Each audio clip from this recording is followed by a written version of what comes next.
La vie du Padre Pio au quotidien. Quelle était la vie du Padre Pio au jour le jour? Eh bien, c'est ce que nous allons voir. Vous sentirez combien on apprend de choses sur sa manière d'être. Chers amis fidèles du Padre Pio, bonjour, mon nom est Jean Goyard et vous assistez au programme Sur les pas du Padre Pio.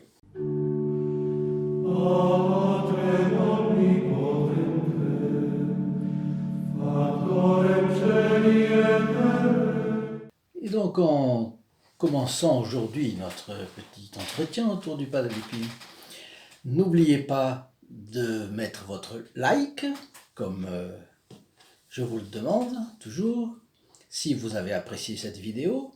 Ensuite, vous savez que grâce au bouton s'abonner dans la description de cette vidéo, vous trouvez instantanément dans les intentions du célébrant qui dit la messe vendredi prochain, spécialement pour les nouveaux abonnés de notre programme Sur les pas du Padre Pio. Et quand vous cliquez sur le bouton abonner, aussitôt apparaît une clochette. Actionnez cette clochette et vous serez tenu au courant des actualisations de notre programme. Ensuite, n'oubliez pas de partager à vos amis, à vos réseaux sociaux.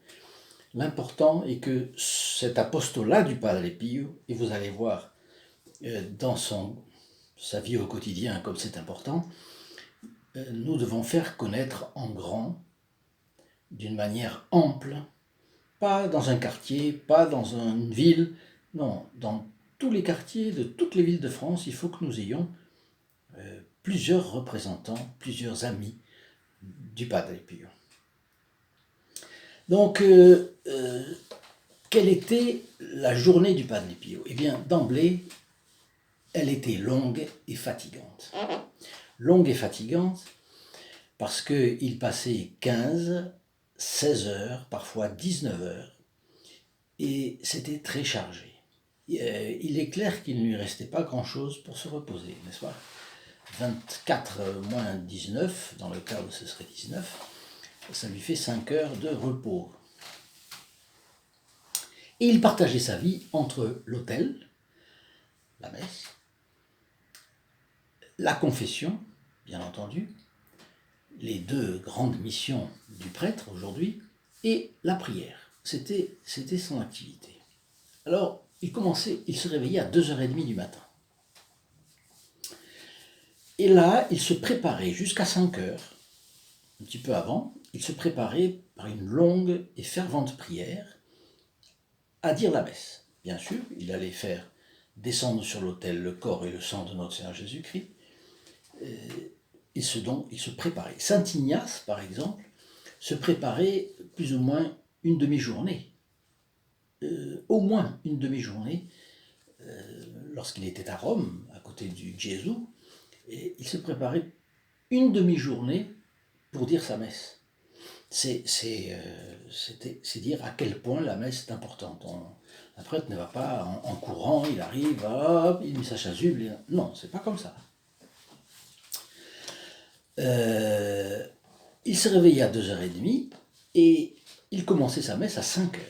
Jean-Paul II a dit de lui que sa vie avait eu deux pôles, en réalité. C'était la messe et la confession. Et c'est en cela, d'ailleurs, qu'il est le modèle du prêtre du XXe, du XXIe siècle. Paul VI, face à la multitude de gens qui accouraient, évidemment, de tous les coins du monde, s'est exclamé un jour: « Voyez la réputation du Padre Pio et les foules qui affluent vers lui. Pourquoi croyez-vous que cela arrive? Est-il un grand philosophe? Un sage? A-t-il des grands moyens intellectuels ou financiers? Non. Il célébrait humblement la messe et confessait du matin au soir. » Voilà ce qu'était le Padre Pio. Et cela a duré un demi-siècle, de 1918 à 1968. Qu'est-ce qui nous fait regarder le Padre Pio avec c'est ce regard d'admiration, de vénération. Ce ne sont pas, évidemment non plus, les stigmates qu'il cachait d'ailleurs sous des gants, des mitaines, n'est-ce pas, de laine brune, de la couleur de son habit de capucin. Ce n'était pas ça. C'était en réalité deux facteurs qui attiraient les foules au Padre Pio. D'abord, les fidèles voyaient comme une très grande grâce le fait d'assister à sa messe, d'entendre la messe, comme on disait autrefois. Et deuxièmement, de pouvoir se confesser avec lui, bien sûr. Deuxièmement, ses plaies lui causaient des sensations extrêmement douloureuses. Vous imaginez des souffrances similaires à celles de notre Seigneur Jésus-Christ sur la croix. Donc des souffrances, on peut dire, dilacérantes, n'est-ce pas? Et puis, une autre chose, il saignait en abondance. Devinez le désagrément, l'inconfort que ça représente d'avoir à changer des gants, de changer de linge, mais c'était continuellement.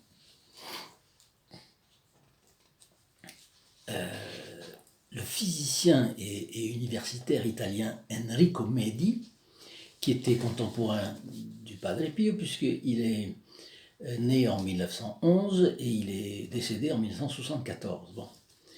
Eh bien, il croyait qu'il n'y a pas eu de saint dans l'histoire de l'Église auquel le Christ ait demandé de verser autant de sang que le Padre Pio. Et le médecin du Padre Pio disait qu'avec tout le sang qu'il versait, c'était en soi un miracle s'il restait vivant. Vous savez que nous avons plus ou moins 5 litres de sang, entre 5 et 6. Et dans l'organisme, vous vous rendez compte ce que c'était. Bon. Alors, ce qui attirait tant le Padre Pio, c'était donc sa souffrance. D'ailleurs, vous remarquez, on admire quelqu'un qui a souffert, et qui a souffert avec courage. On admire. Et à tel point que c'est comme ça que lorsque un homme politique veut faire carrière, il commence par une traversée du désert, disons comme ça. Bon, il faut qu'il ait eu une incompréhension pour que... bon, bref. Alors,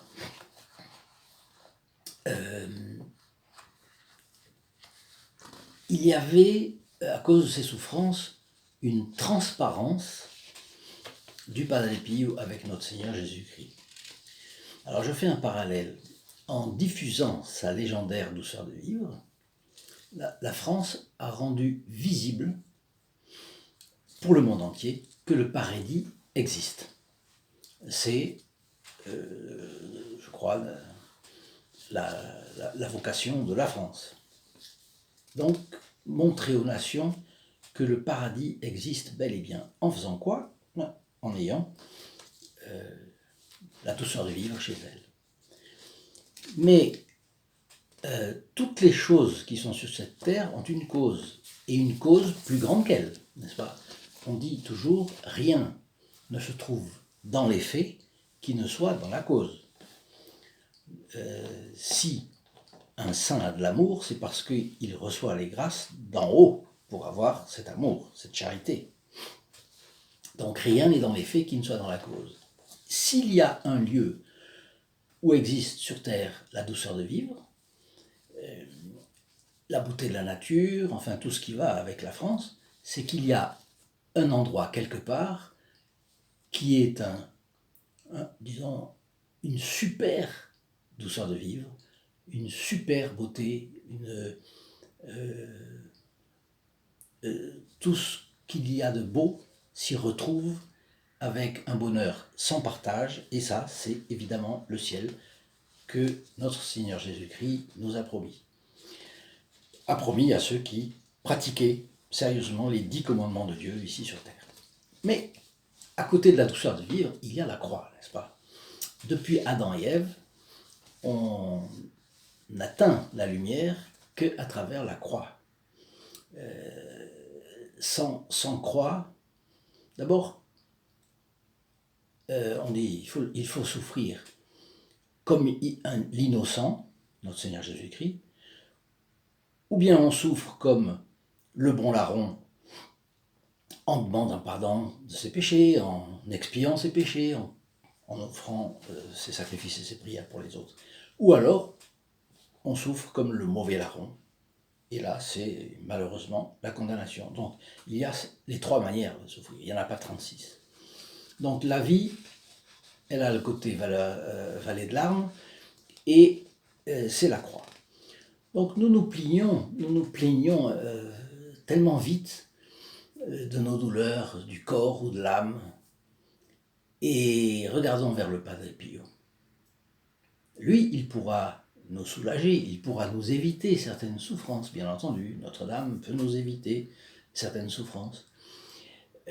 Mais surtout, ce que fera le Padre Pio, et ce que font les saints, ce que fait surtout Notre-Dame, canal nécessaire de toutes les grâces, médiatrice de toutes les grâces, c'est de nous donner du courage, de la force, la résolution nécessaire pour cela. Donc, le Padre Pio pourra nous communiquer sa résolution. Parce que le plus terrible dans la souffrance, c'est peut-être que on ne sait pas à quoi elle sert, à quoi elle serve. Deuxièmement, on ne sait pas combien de temps ça va durer. Donc la patience nous conduit à travers le tunnel jusqu'à la lumière. Je crois que quand on s'imprègne de la vie au quotidien du Padre Pio, on voit cela. Donc c'est ce trésor que je vous propose de partager avec vos amis, de faire connaître à vos réseaux sociaux. Ajoutez votre like à cette vidéo si vous trouvez qu'elle vous apporte quelque chose. N'hésitez pas, si c'est la première fois, à vous abonner. En vous abonnant, vous entrez instantanément dans les intentions du prêtre. C'est une convention avec lui qui célèbre la messe le vendredi qui suit votre premier clic d'abonnement. Et lorsque vous vous abonnez, apparaît une clochette. Actionnez la clochette, je vous le rappelle, et ça vous permettra d'être tenu au courant des actualisations de notre programme. Et puis enfin, partagez, faites connaître le Padre Pio. Si vous voyez, vous pouvez descendre dans la description de cette vidéo et vous allez trouver un site, saintpadrepio.fr, st-padre-pio.fr. Là, vous pouvez d'un côté commander cette très jolie photographie du Padre Pio. On voit son regard, n'est-ce pas? Bon. Eh bien, vous pouvez le commander pour vous, pour quelqu'un qui peut en avoir besoin, ainsi de suite. Et puis, n'oubliez pas que vous verrez aussi une possibilité qu'ont les membres du groupe des protégés du Padre Pio, qui est signalé dans le site, et qui bénéficient, eux, ça c'est tous les vendredis, parce qu'ils font un effort supplémentaire. Ils nous aident en nous permettant la diffusion de cette estampe, d'un livre qui viendra bientôt et qui vous plaira certainement. Ensuite, ces matériaux sont gratuits, mais quelqu'un les paye et c'est eux qui le font. Donc vous pouvez voir que c'est normal que nous les remercions spécialement. Et alors eux, c'est tous les vendredis que la messe est dite pour eux, et ainsi qu'au moment des fêtes du Padre Pio, sa naissance, le jour où Dieu l'a rappelé à lui, le jour de son ordination, ainsi de suite, pour partager bien la vie du Padre Pio. Donc reprenons la journée du Padre Pio maintenant. Nous l'avons vu, qu'est-ce qu'il a fait?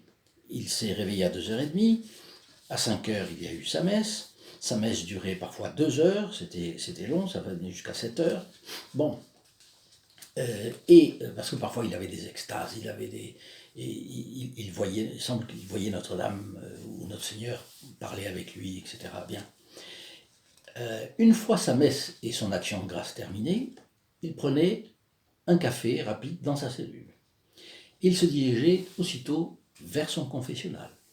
Et là, il s'enfermait dans le confessionnal pendant 5 heures, donc jusqu'à midi. Et là, il recevait les personnes qui voulaient se confesser, il entendait, il les absolvait de leurs péchés, etc. À midi, il sortait et il priait l'Angélus avec les fidèles qui étaient là, et il leur donnait sa bénédiction. Vous imaginez avoir la bénédiction du Padre Pio. Bon. Ensuite, il allait au réfectoire. Là, il occupait la place qui lui était toujours la même place, n'est-ce pas, à table, qui était désignée. Et là, il déjeunait avec les autres frères. Mais qu'est-ce qu'il prenait comme déjeuner? Pantagruélique, non. Quelques cuillères de bouillon ou de soupe de légumes et un demi-verre de vin. Voilà le déjeuner du Padre Pio. Et si un frère insistait, parce que c'est arrivé, pour lui demander de s'alimenter un petit peu plus, etc., il disait « Non, je suis bien, mon estomac ne réclame plus rien. » Bon. Là, il revenait à sa cellule et il priait plus ou moins de 1h à 3h de l'après-midi, 2 heures de prière.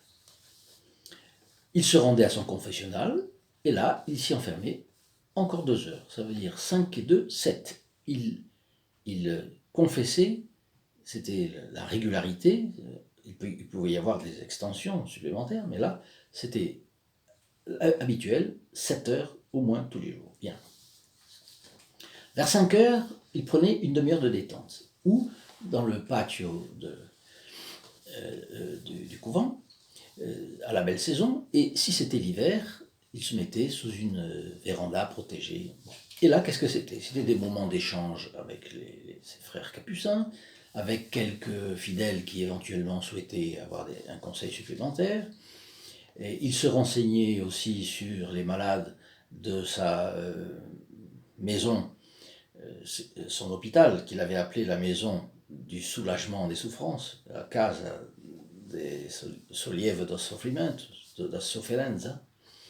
Ou encore, il s'entretenait avec l'équipe administrative de son hôpital, c'est-à-dire les médecins, les responsables, etc. À 5h30, il revenait à sa cellule. Là, il priait ses nombreux chapelets à la Sainte Vierge, bien entendu, et à 7h, il apparaissait à une petite fenêtre qui donnait sur la place attenante au couvent, près du chœur de l'église de Notre-Dame-des-Grâces, et là, il y avait des fidèles qui s'amassaient, qui attendaient, et là, il leur donnait sa bénédiction depuis la fenêtre. Et à 7h30, il se rendait de nouveau au réfectoire pour un dîner aussi frugal que son déjeuner. Bien. Il revenait à sa cellule. Là, il priait plusieurs heures jusqu'à ce que ses paupières, fatiguées, ne tombent sur ses yeux, doux et scrutateurs, que vous voyez là. C'est bien ça, doux et scrutateurs.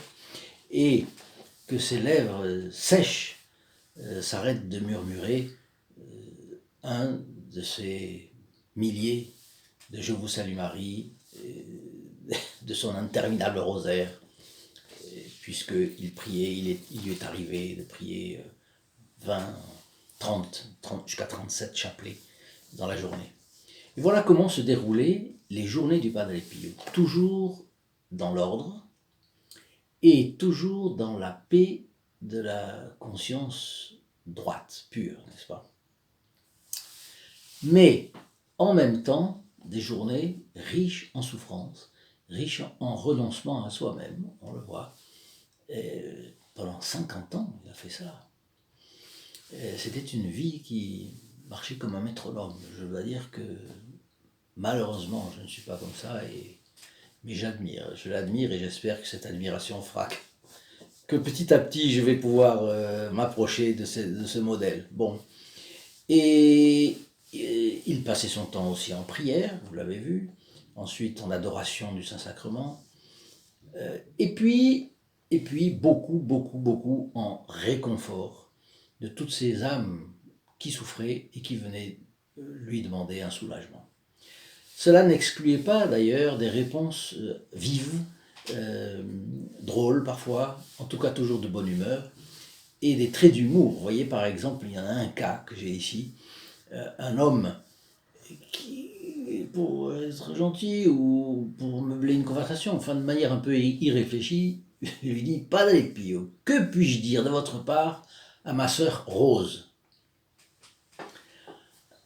Et qu'est-ce que le Padre Pio répond en souriant? Il a répondu « Eh bien, qu'elle se transforme en violette !»